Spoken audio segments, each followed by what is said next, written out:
I'm wondering if the CSU is here. Looks like I see that the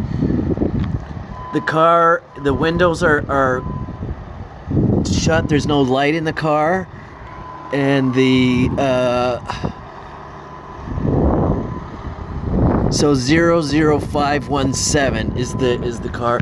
So it looks like the CSU has been here for a little bit, and of course, pardon my shaking, they're the ones pulling. They're part of the problem. I don't think the CSU. Oh, it's cold out.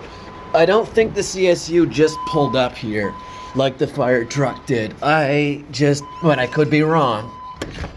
But I could be wrong.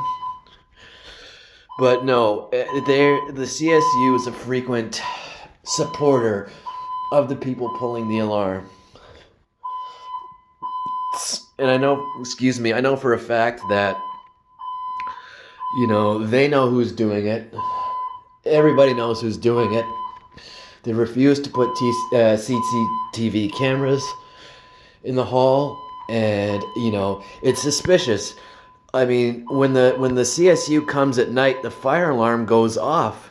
The CSU is supposed to be preventing fire alarms, not instigating them.